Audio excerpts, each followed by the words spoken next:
Each week, a handful of red-hot issues emerge in our country, which enrage, inspire, and often divide us.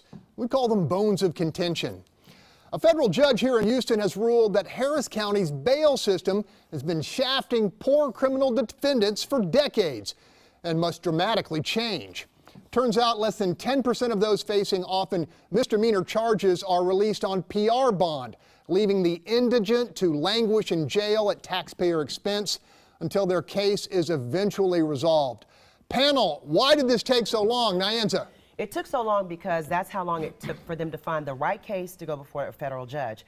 So when you have a woman who this is her signature, she was arrested. The bond was $2,500. She wasn't able to post the bond. So basically, she couldn't come up with $250. The most important thing about this is that it affects the blacks, the browns, and the poor.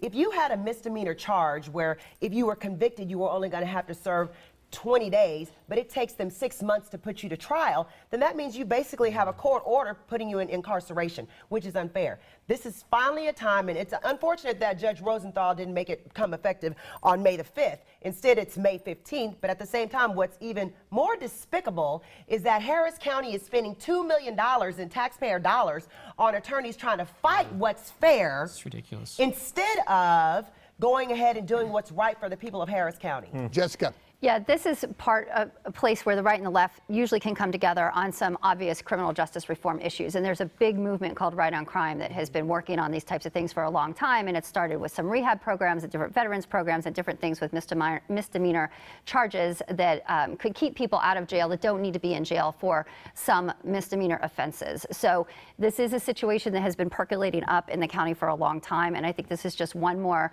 evidential moment where we can come together on some criminal justice reform issues to make things a little lighter on our jail system. Marcus, have the bondsmen had too much influence for too long? So you asked the question, and I got to reiterate, why did this take so long? Obviously, because money mattered, right? The bondsmen have strong lobbyists. That's where the $2 million is coming from.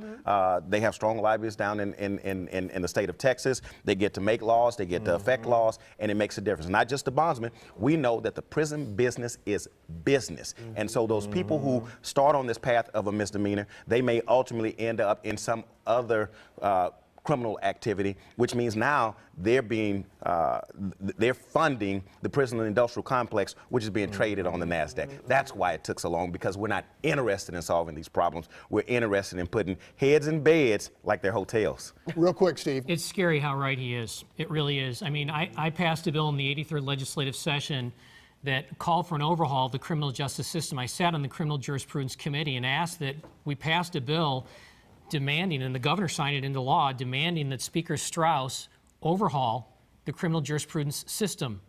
And it was the liberal Republicans that killed it. Wow. Okay, we're going to move on real quick. Word out of Austin.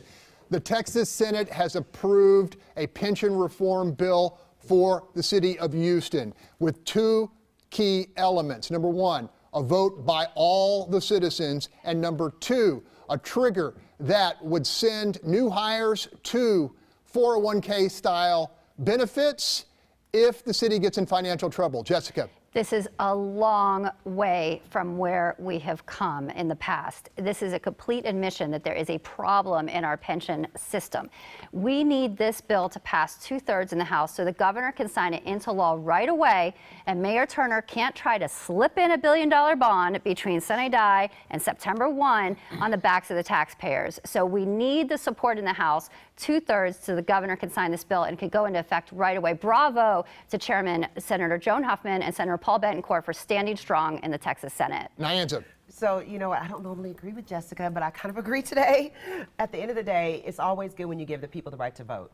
And I don't want to say anything about sliding the bill for Sylvester Turner, but at the same time, he's trying to do what he can, but you need to let the people vote on things that are this tantamount to the city of Houston. Bob Price. Well, the kicker in there to force people into a 401k or a defined contribution plan is a good move, and if that automatically kicks in at some point, that would be great. At some point, they're going to have to get away from this defined benefit and go to defined contribution. Tony.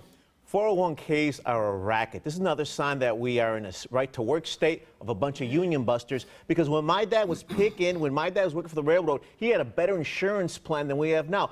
I do not believe that we have accepted a system where you're supposed to fund your own retirement plan. That's completely against workers, working class. What a racket. Steve Toth. Talk about busting the unions. The Democrat Party is busting the union by taking all these municipal workers around the United States and underfunding their retirement plans. They are their own worst enemies. The Democrats have made promises in city after city after city across the United States, and they're not making good on those commitments to people that are nearing retirement. That's right. This is a Republican bill, though. It's a Republican bill. It is a Republican Republicans bill run the state. Hold on, you guys. 15 seconds. Close. This is why the hardworking municipal city workers can't get funded, right? Because we've got people arguing on the right about the people on the left, the people on the left arguing about the people on the right. Meanwhile, these people who are going to pick up our trash every day are sitting in the middle waiting for their livelihood to be taken care of.